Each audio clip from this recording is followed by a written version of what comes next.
Well, good morning, Big Brother fans. It is Friday, August 14th. I am tired.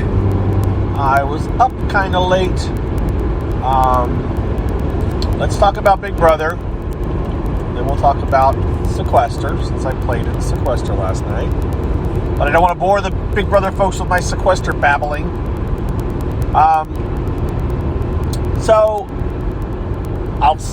Let me state this ahead of time, though. Because of the Sequester thing, I did not see last night's show.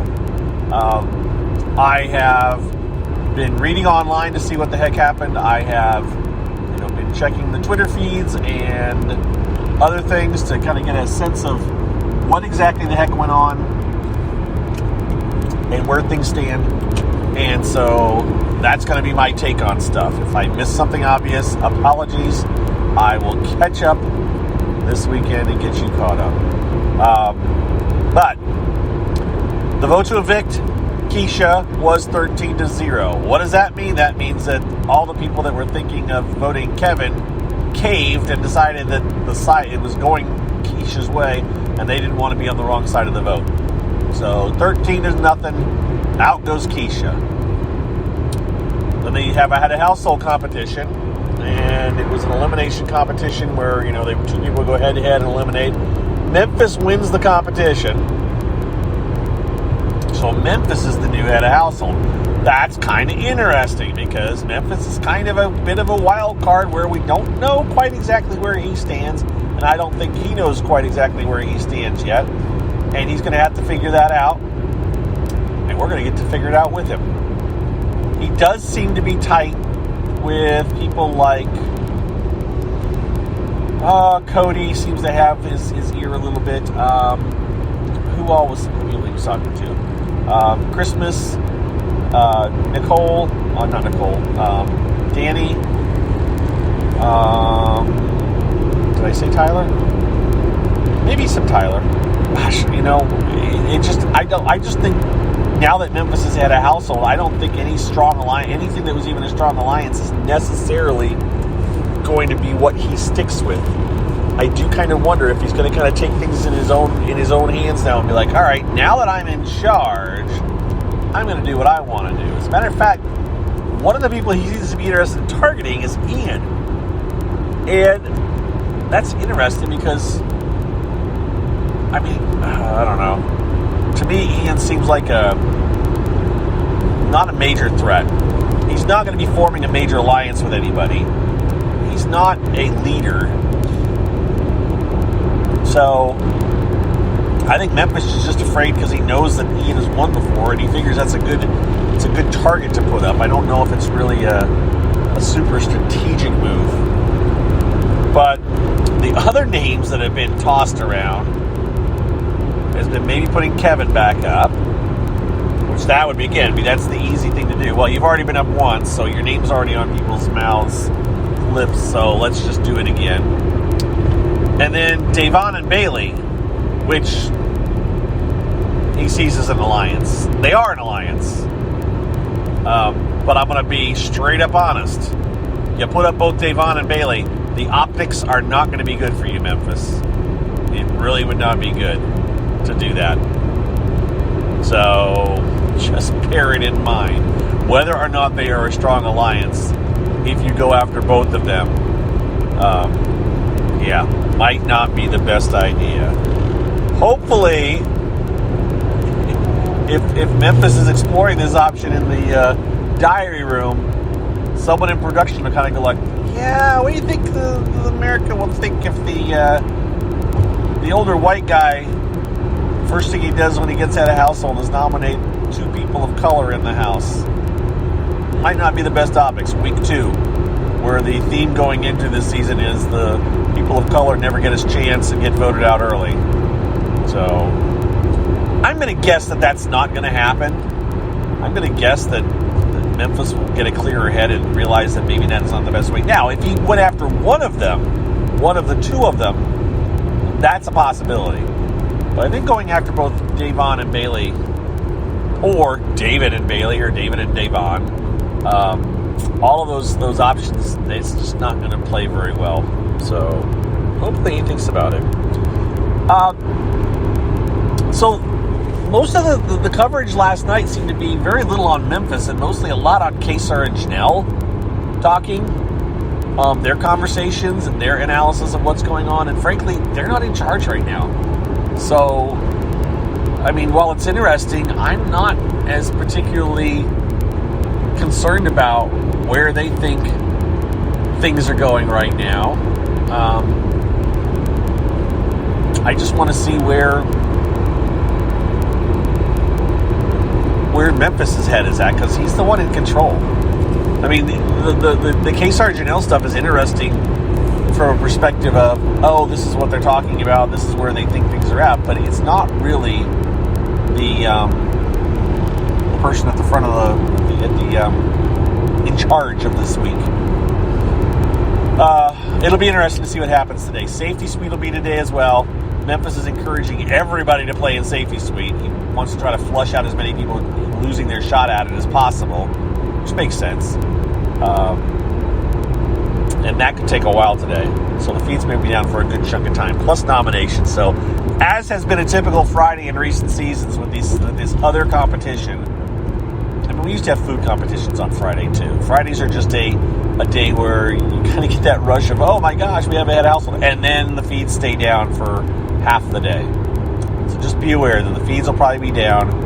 They'll start the timer for the thing. I don't know if I think they shut down the feeds when they start the timer. So right there, that's an hour where they shut off the feeds, and then the people leave to go do it. So it's going to be down for several hours today.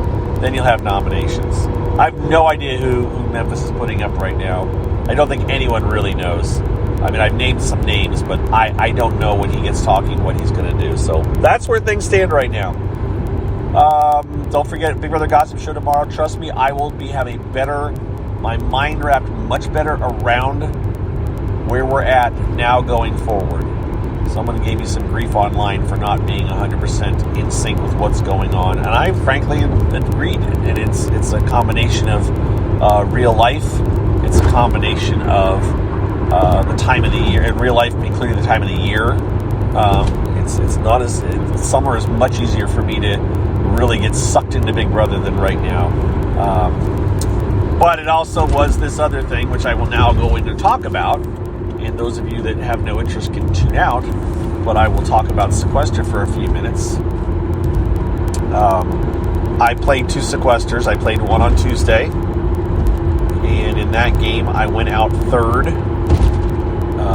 I made a couple of big plays, or big moves, in my opinion, that helped my group that I was working with. And I was working with a group, which is unusual for a Sequester, to eventually win. And then last night's mini was a Hunger Games based mini. The theme was Hunger Games. We were divided up into districts. We did videos. There was 3 hours worth of interviews posted yesterday afternoon that I had participated in for, we each did like 5-10 minutes. But you do that times 24 people, and guess what? You've got 3 hours of interviews. So I haven't even watched all the interviews. I only watched the interviews that happened before I went on. And then I watched my district mate, Hannah, do her interview, and then I was done. I never went back and watched anybody else's, so I don't know if I will or not. I may. We'll see. It was fun. It was really well done. I want to go back and watch this mini from the outside now, because there was all kinds of stuff going on, all kinds of votes, I just have no idea what all was going on. We're stuck on the inside. We have no clue. And, we could have so done that. Oh, it would have been fun. There was one round in the minis where all but 6 of us were locked in one room, and the 6 of us that weren't could just do whatever we wanted to do. We weren't even eligible to get voted. We should have all 6 of us agreed to tell the other 6 that we got to talk to our mentors that round. Oh, that would have been hilarious, but we didn't. So anyways, it's going to be a very brief recap of the mini, and I understand that you guys probably know more than I know. I'm still barely aware of everything that went on, and I only saw it from my view. We've talked with people, but when you're in a thing like this, you really are just very, very blinders on your optics from your particular view, and that's how you know the game went, and you didn't see anybody else's play. So I was extremely pleased with the way things went. I want to say I played a good game, but I'm going to be dead honest. Things just fell. It's amazing. I've had very frustrating last 3 games where I couldn't catch a break, I felt like. And I felt like I caught a lot of breaks last night. I mean, I got lucky in the choices I made. I got lucky in the people that I fell into with. I got very lucky in having Hannah, who was her first mini, but she's very likable. Her personality was great. She's a big fan of the Hunger Games, and a lot of people liked her. That helped me because they weren't going after her. And I also had a lot of luck in that game. I had the person who was my mentor, Dan, had done a lot of work in the background. I had connections with people that were in charge of other people, other mentors, like Daniel. I don't know if Daniel said don't go after Mike to his people, or if Daniel said anything about me. I don't know. I don't know what some of the other mentors said, if they said anything about me. But I know there was conversations. I had Geneva in there. I had Jacob Sparks in there. I had Allie. I've played with all of those people, and I was loyal to all those people as long as I could be. I was loyal to all of them except for really Jacob, to the point where I had to vote him out, and that was my choice. And I told Jacob, I said, Jacob, I didn't think I could beat you. I didn't. Of all the people that were left at that point, Jacob was the biggest one that I was going to have a hard time beating, and I couldn't afford him to stay around anymore and risk that he was going to get a chance to go to the end. And it doesn't hurt that Jacob had won before. There's one thing to target someone who's a veteran and say, well, you've played before, and so I'm going to vote you out first or second. But Jacob got down to 6, and he'd won before. And everyone kept saying, just give me to this one, just give me to this one. It's like, okay, I have to go now. And I knew everybody else had been trying to get Jacob out earlier, so to me it was like, yeah, this is the time. I got lucky and got an LOS, which, again, the biggest advantage of getting the LOS at that point, I wasn't in danger. I meant to play it on Brittany. I actually played it on Jen. It was a typo. In the case, it wouldn't have mattered either way because neither one of them went out. But I wanted to play it on Brittany so that if she got to if it was used on her and it was announced that she was when it was played successfully and then she didn't get voted out, everyone would have thought she was the one that got it and won it. And then I would have said later on, I'm the one who got it, which I did say later on, but I never got to the actual jury. I never got to be in the final 2 to say some of that stuff. But it was great getting another LOS. I got the first LOS of my mini on Tuesday. I got the last LOS on the mini on Thursday. Now I want to go back and watch that video too because I know exactly when I got it, and it was sloppy and it was messy and it was noisy. I bet you can hear my hands hit the keyboard when I did it, and everybody else was focused on a fight. But that thing came in so big. And I just said immediately, okay, who got it? And I didn't know at the time. I said, okay, somebody got it. Who got it? I didn't know I got it. And suddenly I could see that the Sequester bot was typing to me. I was like, oh my God, I got it. Because that's what they're typing back to you, is to say you got the LOS. And I didn't tip my hand at all. My whole game plan last night was to go in and I was going to still play the loyalty card. I have built up this reputation of being extremely loyal, and I was pretty darn loyal. I never made overt promises to people that I wasn't sure I was going to try to be loyal to, and I knew that eventually I'd have to break some of those promises, and that's what started to happen. Was I had to break promises once we got into jury. I just couldn't. You can't do it. I looked at the list at 8. When Sydney went, I wasn't expecting Sydney to go. I had voted for Brittany. There was only 3 votes that happened that I didn't expect to go the way they went. I didn't always vote for the person that went, but a lot of that was throwing my votes. But I knew who was supposed to be going, and that's the person that went. So there was only 3 votes that I didn't expect. One of them was Geneva going, but honestly, I was concerned that it could happen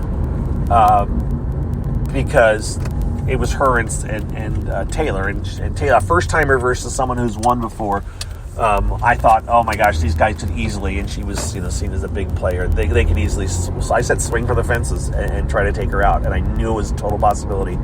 I didn't vote for her. I voted for Taylor, but I wasn't shocked when Geneva went. I was kind of surprised. And that may have actually helped me, because that opened up Jacob to need somebody outside of his own group for help.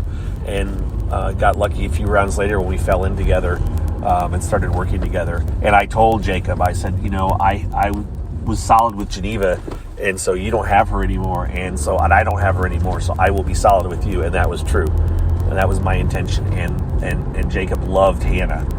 So, yeah, the stars aligned last night for me. I don't think it's going to be a long time before that would happen for me again, which is fine, because it's going to be a long time before I play another Sequester. I really have say it now too. I have no urge to play another Sequester for quite a while. I'm signed up for another one. I will be playing one in September, but I'm just saying I'm not going like, I need to play another one before then or anything. And if I hadn't signed up for that one in September, I wouldn't even be thinking of signing up for one for a little bit. Because the feeling from I got to third. I don't know if you know, and I made it to third. I got dragged out at the final four. So the feeling of getting, I look at it as I came one step from winning. If I had made it to the final two, I sincerely believe I had a total valid argument. I had all my reasoning laid out. I was taking notes. I started taking notes once I got to the jury. I was like, oh my God, I might actually get to the end. I better start planning in case I do, which you kind of don't want to jinx yourself by planning. I was like, I've got to start writing down things I did.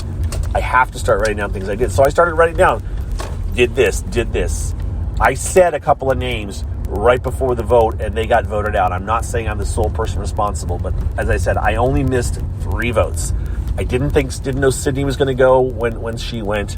I didn't know about Geneva. And Connor, I voted DJ when Connor went, but that was, and you're at the crapshoot time almost at that point. I was fine with either of them going. And so, yeah. Anyways, I am now at work. Well, I can try to walk and talk. Let's see. If you can bear with me while I get by the very loud air conditioning system that never stops running. And I don't know how loud it's coming. Oops. Wow, that was a weird step. I don't know how loud it's coming across here. But anyways,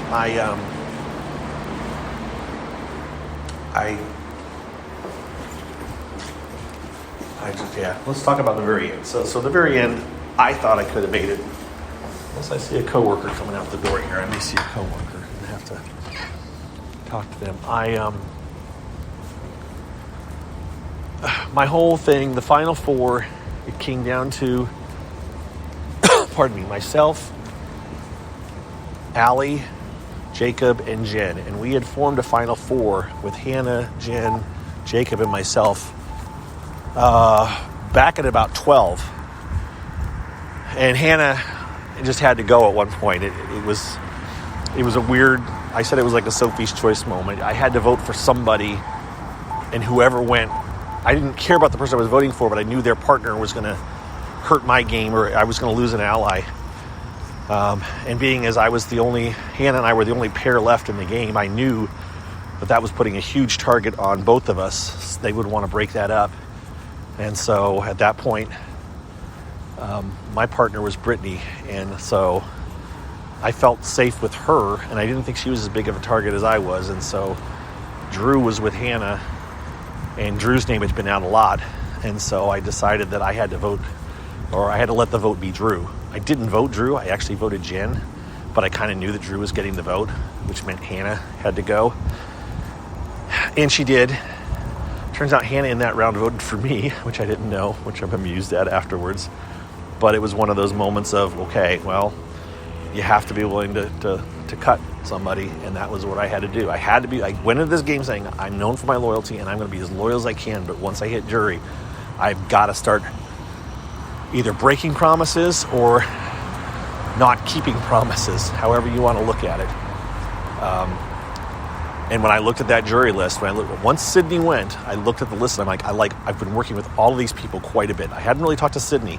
Everybody else I'd had conversations with, everybody else I'd talked to, and everybody else I'd been sincere with. So what do you start doing then?